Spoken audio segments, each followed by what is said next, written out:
Hello and welcome back to Business Forum.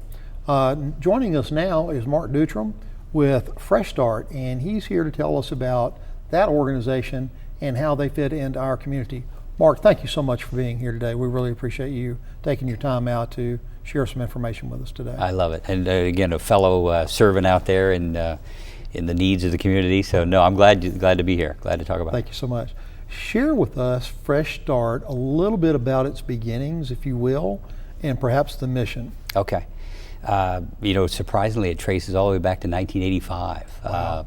Bob Graham was governor at the time and addressed the needs in the state with regards to the homeless issue. And of course, we had a very big issue in our community. And I think the last point in time study put around 1,500 homeless people in Okaloosa County, which is significant. And we often think of those guys as the panhandlers on the street corner, but that's a very small representation of that population. Again, it's primarily women and children. And so we've created an organization that actually tries to not give a handout, but a hand up. Our mission is to provide, again, transitional housing for people that are willing to actually participate. We make them save money.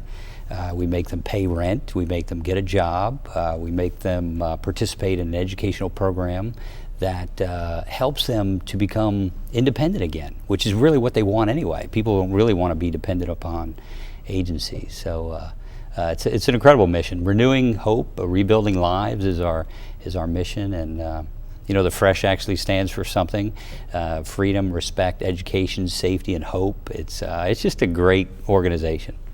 Wow, you're so multifaceted, and there's so many different things that you're achieving inside that business model. I know that takes a lot of work and coordination. You must have a great staff. We do. It's a staff of 5 down there now, and we've got an educational director that actually works with each family. With things that you and I might take for granted. We know how to budget, maybe resume writing, technology, job skills, things like that. And Charla Cotton, who's been in the education business for a long time around here, serves on our board. She helps coordinate that component, which I think is probably the most differential and critical component of the organization, because again, it's giving people the skills that many of us maybe take for granted. We were given by mom and dad or circumstances and things like that they just didn't have, and so we try to help them match up even with jobs in our community, whether it's in healthcare, whether it's in the construction industry, wherever the jobs are in our community. We really try to give them some skills to be able to do that. Talk to us just a little bit about how people find you and you find those that you serve. It's a great question, and I think that's one of our biggest obstacles. You and I have talked about this many times with just visibility and notoriety, but we do try to partner certainly with other agencies in the continuum of care that people will refer business to us. We partner with the Waterfront Mission. We do some cross collaboration types of things with them and just other agencies in the community to try to help people to get them either to our doors, or even, again, if we can't help them, we try to refer them back in the opposite direction. So, excellent. Yeah. Excellent. How many people in the community does your organization serve throughout? I love that. Great question. So, I always struggle with this too, because getting up to date, but on average, I think we've helped over 7,000 people since our inception. Wow. But in any given year, we have somewhere around probably 2,000 or 3,000 people walk through our door. That many in phone calls as well, of people again looking for help. I was just talking to a couple before I came over here that they knew of folks that again, women that had children that actually needed to get into the program. So it's out there, and as you know, with the ARC, again, it's just matching up resources with the needs that are in the community. I'm familiar enough with your organization to understand the challenges that you must face on a daily basis in terms of funding that. Yes, sir. We would all love to be able to take some of the nonprofits in our area and fund them to the level that they truly need to be funded so that our community could be totally served. But talk to me about some of the challenges that you face with funding in your organization and what y'all are doing to overcome those obstacles. I love it. See, and you know this space, so I love the questions because, again, they're very pointed to the need. You know, our giving is probably down about 70% since the recession. You know, again, we are a United Way agency, so we get some United Way funds.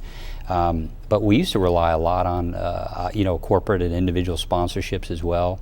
We're really trying to focus on grant writing to have some people either on the board or on staff that can help us make some headway in that area. It's really an area that we've kind of struggled in. So we do an annual charity event. That's our largest fundraiser of the year. We could talk about that, but one of the significant things we started was a thrift store called Repeat Street, and love the name. Jim Fell, previous president, had come up with that, and but it's over across the street from the post office in Fort Walton Beach. We hit our goal in August for the year and what we thought we were going to do in that store with regards to revenue. So it serves as a great capital producer for the operations of Fresh Start. And at the same time, I think it serves a great operation where our clients can actually serve, can actually volunteer, and learn to be giving back to the community in this environment. And if you've ever been in the store, most people say it doesn't feel like a thrift store. You know, it feels like a retail store because it's very. So go down there and visit if you have an opportunity. But that is a great way for us to raise money as well. I absolutely will do that the first opportunity that I get. You briefly spoke towards your annual gala. I would love to hear about that. Thank you. Coming up on November 5th at the Ramada again this year. This will be our 5th annual. We partner up with the Mulligans. This will be our 2nd year kind of with them. They've got a following where folks will come, and just a great night. We have a live auction and silent auction. Ted Corcoran will be our MC for the evening, as a matter of fact. I'm sorry. I know, he does such a great job with that, but just a great time. Probably about 300 people came last year, again, able to participate in the auction. $25, dinner, dancing, you know, with the Mulligans. It's a pretty good deal just to even come out there, but serves as a great fundraiser, and that's going to be the Empire and the Forum Room, which are those back rooms at the Ramada. Well, thank you so much, Mark. If you get the opportunity, certainly what you want to do is run out to the Ramada on November the 5th, listen to some great music by Edwin Watts and those guys with the Mulligans, because they play some fine music. They do. Make sure that you have a good time while you're there. A cold beverage. You get an opportunity to buy some great auction items and participate within your community and help serve it as well at the same time. Mark, thank you so much for being here. And I do want to take just a moment to say thank you, not just for what you're doing with Fresh Start, but you also serve on the board of directors at the Chamber of Commerce and that executive board, and you have for many years. Your input's been invaluable. Thank you so much for everything you do with our community. Oh, I appreciate it, my friend. Thank you so much. And we're going to be right back because we talked about dogs. Now we're going to talk about newspapers. Come stay with us.